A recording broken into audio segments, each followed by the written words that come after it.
Air quality impacts everyone, and exposure to high levels of particulate matter could cause difficulty breathing, chest pains, and asthma attacks, as Judy will discuss in more detail.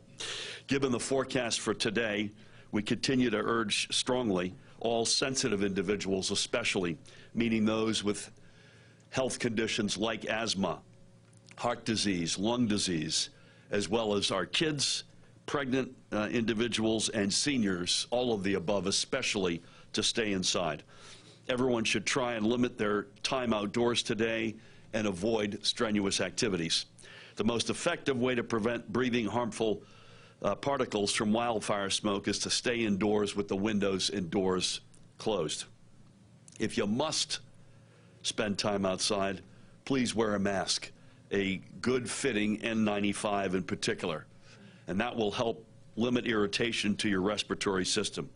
And if you're working outdoors, take more breaks if possible and shorten the length and intensity of any physical activity. As Judy and I saw time and time again during the pandemic, the heroic efforts of folks who have no other choice but to be outdoors and in the mix is something that we always have to be reminded of and tip our cap to those men and women.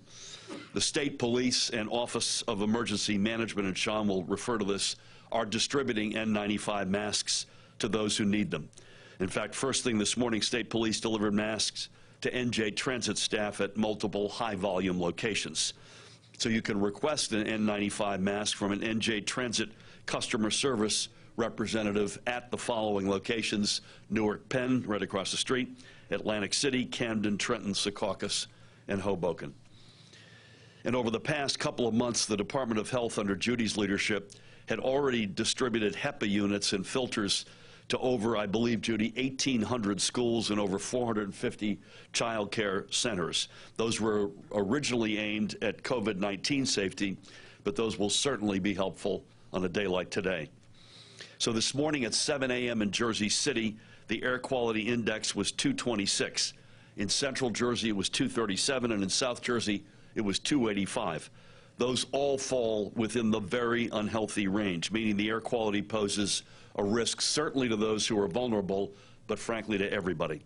The highest concentrations of smoke are expected to dissipate over the next several hours, and you've already seen the beginning of this and into the afternoon. However, later this evening, as Katie will no doubt refer to, the haze and smoke are anticipated to become more dense.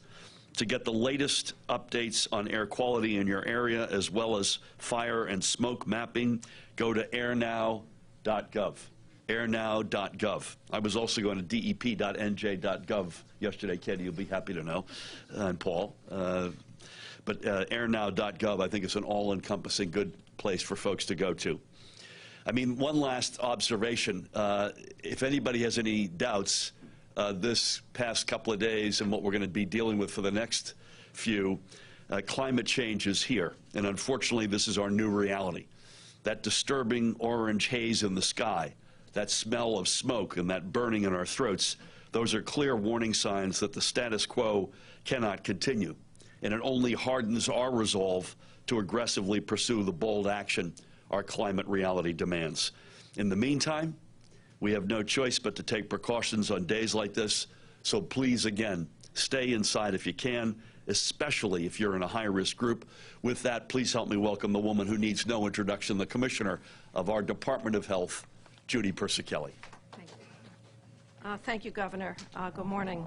As the Governor just said, staying indoors and keeping activity levels low during high air quality index days is the safest approach. At the highest risk are older adults, pregnant women, young children, and especially individuals with underlying respiratory diseases such as chronic obstructive pulmonary disease, particularly asthma, emphysema, and chronic bronchitis. Children are particularly at risk from exposure to wildfire smoke and poor quality air quality. This is because they breathe more air relative to their size and are more active than most adults. The health effects of wildfires on children can include chest tightness or pain, shortness of breath or trouble breathing, coughing, irritation of nose, throat, and eyes, and feeling dizzy or lightheaded. We recommend that you check the local air quality levels daily using sites like US EPA's airnow.gov and search by your zip code. For everyone, and especially our children, outdoor activity should be minimized and athletic or physical education stopped until air quality improves. Children with breathing problems such as asthma are at increased risk. They should be kept indoors until air quality improves. If your child has asthma, it is important to make sure that all their medications, including their daily preventative medicines and rescue inhalers, are available and close by. Some steps you can take to keep yourself safe include wearing a well-fitting N95 mask, especially if you must be outdoors. Dust masks that are commonly found in hardware stores will not provide protection against smoke and particulate matter that is impacting our state right now. And remember, children under 2, it is not recommended that they wear masks. And for children over 2 years of age, you know your child best, so you can determine if a mask is appropriate. Most important, for all of you, pay attention and listen to your own bodies. If you experience trouble breathing or worsening symptoms, seek medical attention. Also be sure to check on older relatives or neighbors who may be at increased risk. As noted, children are at more risk because they breathe more air per body weight and are much more active than most adults. They are also still growing and developing, so be aware of the signs of distress in your children. Because we recognize the significant impact of air quality on children's health, as the governor shared, the Department of Health rolled out a CDC-funded program making free portable, high-efficiency particulate air filtration, HEPA filters, and purifiers to all New Jersey K-12 schools and early childhood education centers. The goal of the program is to provide layered protection from respiratory illnesses and address other airborne irritants such as dust, mold, and pollen. Although we began the program with COVID-19 in mind, it's proven especially timely right now. To date, nearly 1,800 schools and over 450 child care centers are participating in the program and receiving over 52,000 HEPA units. And this includes about 75% of New Jersey schools that we consider at high risk because of older buildings. At this time, we are closely monitoring the number of emergency room visits, total hospital admissions, and EMS transports for respiratory issues across the state. As with any threat to public health, the department is in constant and open communication with our sister agencies and partners to provide any necessary support to safeguard our public's health. Remember, stay indoors if you can. Close all windows, doors, and openings. Place your air conditioner to recirculate if possible. And stay healthy and stay safe. Thank you. Thank you, Judy. Well done and well said. It feels like 1,000 years ago, but you will remember in February of 2020, our very first ever COVID-related press conference was in this room, and it was the subject of which was the Trump administration's funneling of all air traffic and passengers out of the People's Republic of China into a handful of airports, including Newark Liberty. Feels like 1,000 years ago at this point. Thank you for your leadership. Please, I mentioned her earlier, please help me welcome the Assistant Commissioner of the New Jersey Department of Environmental Protection, Katie Angarone. Katie, come on down. Thank you. This certainly is a challenging air quality event, and I'm thankful to the Governor for his leadership and to Commissioner Persicelli for ensuring that we're communicating regarding risk and the important actions that we can all take to stay healthy. Thank you, sir. Collaboration really with all of our partners here today is critical, and I'm thankful for it. While it's not uncommon for wildfire smoke to impact New Jersey and the Northeast region, the widespread nature and uncommonly high levels of fine particulate concentrations reaching the unhealthy very unhealthy, and even hazardous categories in various parts of the state is unprecedented. So as a result, as the governor mentioned, an air quality action day for particulate matter has been declared for today and tomorrow. And as we've also heard, this means that everyone, including sensitive individuals, should follow health guidance to limit or avoid strenuous activities and the amount of time active outdoors as appropriate. Forecasts indicate that the levels of fine particulates will remain elevated in the unhealthy for sensitive group category, but the conditions are very changeable, so awareness will be important. The event remains a developing situation that will continue to be monitored as the fires are still currently burning in Canada, and as long as they continue to burn in this area, the potential for wildfire smoke to impact our region persists. So we'll continue to monitor the situation and to provide the essential information that you all need to make informed health decisions. And as mentioned before, but worth repeating, you can monitor the air quality today and any day at airnow.gov. And you can also sign up for alerts on your personal devices at dep.nj.gov. And I must emphasize here that while the recommendations may feel novel and unusual, they are important for our health, so please do take them seriously. As our climate changes, the best available science indicates that events like this are likely to increase, so we must all work to be aware and ready to respond while we all do everything we can to reduce the impacts of climate change. So please listen to the advice of your health officials, protect yourselves by staying indoors, and taking any other actions they recommend. Thank you. Thank you, Katie. Thank you, Katie and Paul, for being here today and for your leadership, and obviously Commissioner Sean LaTourette as well, so thank you. Obviously, we've got a lot of questions about schools. Not surprisingly, we've got another outstanding leader with us, the Acting Commissioner of the Department of Education. Please help me welcome Dr. Angelica Allen McMillan. Angelica, come on down. Good morning, Governor Murphy and my fellow members of Cabinet. As the Acting Commissioner of Education, my highest priority continues to be safeguarding the physical and emotional health and well-being of our students and providing them with the best possible educational experience. In the wake of the ongoing Canadian wildfires and the resulting smoke and air quality concerns, I want to emphasize that we are taking a proactive and diligent approach to address these challenges to protect our students' learning environments. We are utilizing our partnerships with the New Jersey Department of Health and the New Jersey Department of Environmental Protection, relying on their expertise to inform strategies for school districts across the state. Recognizing the unique circumstances faced by each school district, we often work to empower local educational agencies to make their own decisions based on the specific health and safety concerns in their respective areas. Local leaders understand the needs of their communities. By providing districts with crucial information and giving them the ability to make decisions based on the advice and guidance of health and environmental experts, we are fostering a culture of responsiveness and adaptability that is crucial to meeting changing circumstances.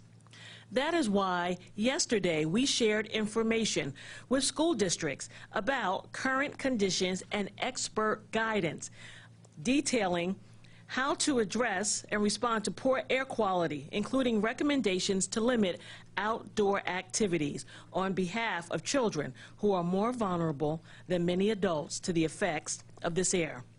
I would also be remiss if I did not commend the educators, administrators, and staff in our schools.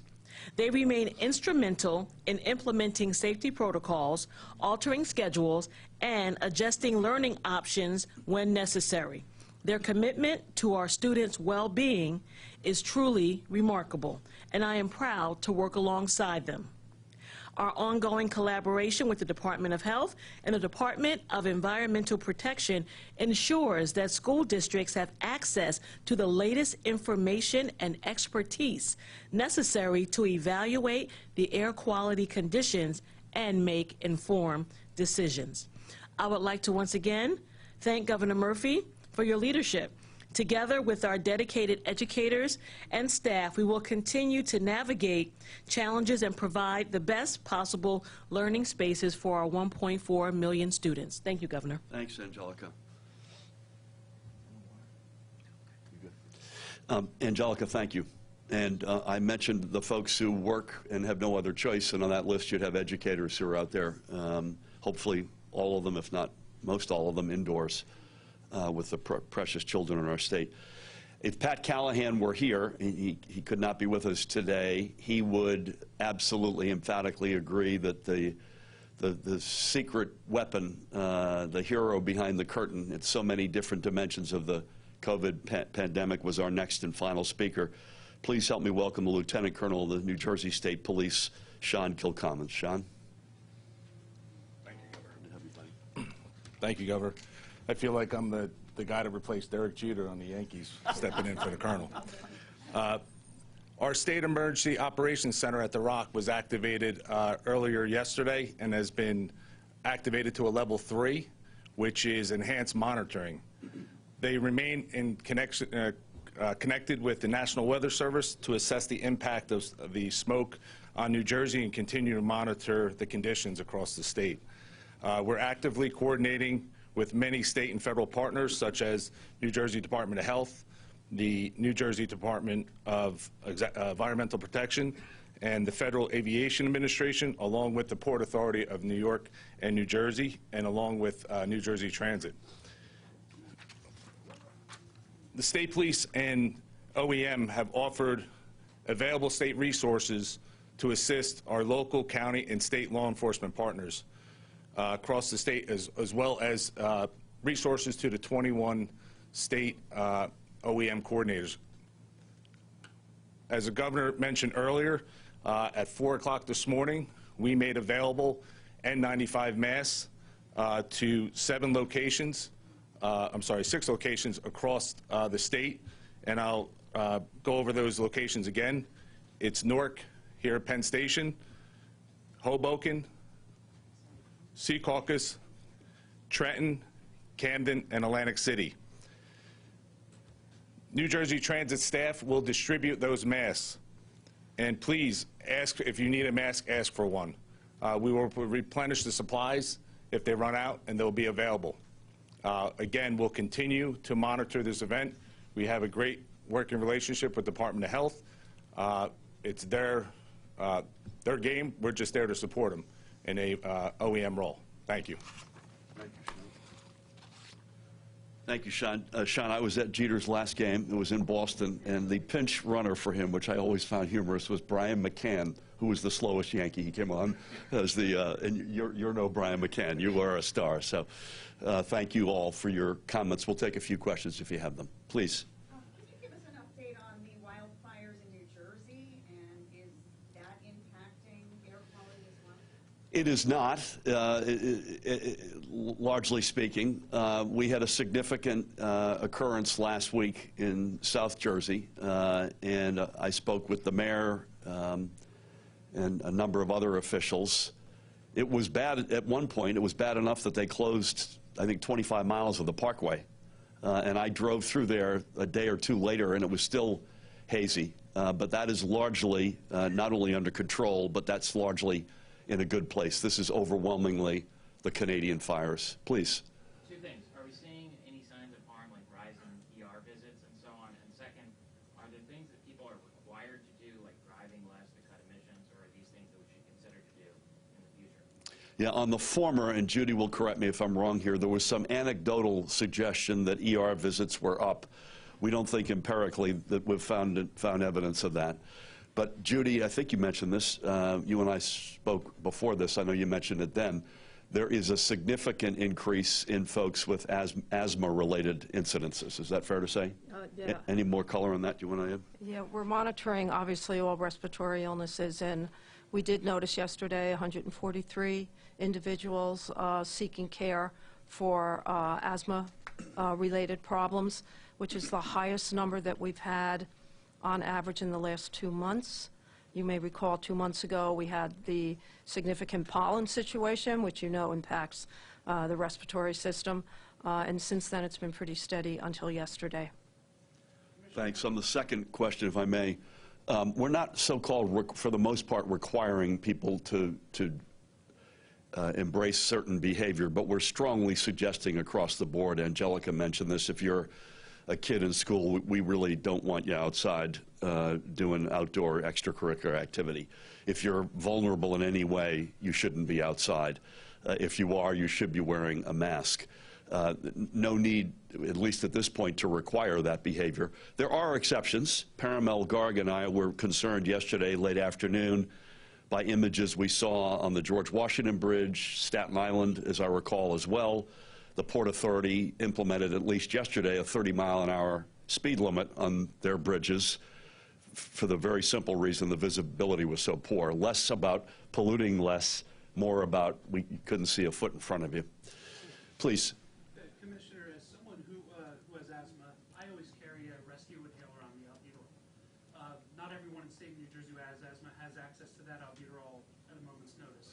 And when a parent has a child who's having, an asthma attack or needs that rescue inhaler, they might seek it out and realize they can't afford it or there's some roadblocks to it. So what is your advice to people who don't have that immediate access to albuterol or rescue? The most important thing is if you see some worsening symptoms to go to either call your primary health care provider or go to the nearest emergency room or urgent care center to get care. Good question, by the way. And for those who didn't hear it, what if you've got asthma and you don't necessarily have the proper stuff with you? And that's a great answer. Ma'am. Just wondering, you closed state offices early yesterday, you opened late. Why let school districts make their own decisions under these extremely dangerous conditions, especially for young people? Some school districts have closed today, but it seems like they should have been closed yesterday when things were much worse. And schools closed during COVID. Yes, that was controversial, but it seems like maybe it should have been more drastic yesterday, not just keeping kids inside. I also read on some school districts' websites that they have limited supply of masks and telling parents that it's up to them to mask their children when they got it. What is the state doing about I'll jump in, and Angelica, if I miss anything, you'll rescue me. We've only ever closed schools on a pan-wide state basis once in our history. That's not something that we take lightly, and when you've only done something once in several hundred years, that tells you that it's not a lever that we lightly pull. Secondly, and Angelica, I think, alluded to this, we have a very high concentration of state workforce in a couple of different places. We were deeply engaged with what the air quality was like in both Trenton and Newark, to pick the two biggest pods. We have over 600 school districts, and the reality is going to be very different at a local level, including to your very good question about access to PPE. So those are decisions we feel strongly need to be made locally in concert with the local health department or the county superintendent, county health reality. And there are a handful of districts that chose to not open today. Am I right? You said 5, Angelica? 5 is my Yeah. So there's a handful that have taken that advice, and we respect those decisions. But we don't see, neither yesterday nor today, a need to make a blanket move on that front. Both to your question, to this gentleman's question, and to other questions, depending on where this goes, we leave all options on the table. This is another example of stuff that you and I have dealt with that is kind of coming out of left field, and so options remain on the table, but for the time being, that's where we are. You good with that? Yes. Okay. Thank goodness. And we are listening to Governor Phil Murphy addressing the air quality concerns. Let's get it right now over to meteorologist Elise Finch for more on the smoke and the haze. What are we expecting? Yeah, so we do expect another day. This day is still going to be with dangerous levels. And as you take a live look outside, obviously New York City, we are still looking at these sort of gray and dreary conditions. It does look a tiny bit brighter right now than it did this time yesterday. But our AQI in Newark, let's start there, is at 198. So it is unhealthy, right? And I want to give you just some of the bigger cities. 198 is still unhealthy, so still you need that mask. 199 right now in New York City.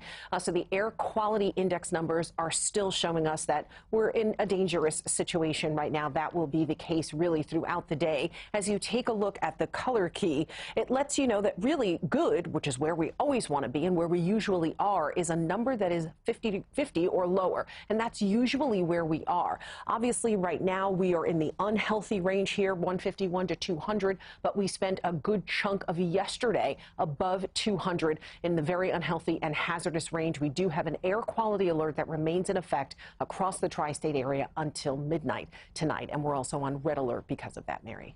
Elise, thank you. This has been a CBS 2 special report. I'm Mary Calvi. We'll have much more on the air quality alert on CBS 2 News at noon and streaming on CBS News New York. And for updates anytime, you can go to our website, cbsnewyork.com. This has been breaking news.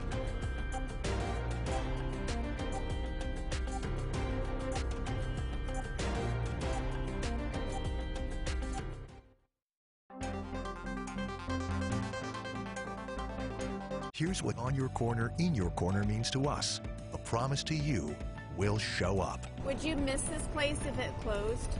Yes, because I feel like this place helps kids get out the street. We'll be in your community. It's so gratifying to see neighbors helping neighbors. We'll get answers. How are we going to address these issues that seem to be reoccurring right now? Always looking out for you and your family. That's what On Your Corner, In Your Corner is all about. What I love most about First Alert Weather is it enables us to highlight the days for you that we think will have the biggest impact. Because in this area, little weather changes can result in big issues. We try to give people as much notice and as much warning as we can prior to the event. We know something big is brewing out there, at least potentially big, and we get the word out as soon as we can. And then when something happens, or if something happens, we'll give you the details and tell you what steps you need to take to keep your family safe. Every Sunday, Marcia Kramer brings you into the conversation. Focusing on the word B-A-I-L. On all the hot topics. How do you make people feel safe? With all the big players. Others we spoke to wanted to know about the money. The Point, Sunday mornings at 11:30. What happens here is just as vital as what happens here. That's why at CBS News New York, we live in the communities we serve. So when big things happen, you get the answers you need now. When there's breaking news, it's on CBS News New York. What's happening in your community? Dangerous weather. A tornado caused all of this damage. Incredible stories from across the tri-state area. Streaming on the CBS News app and Pluto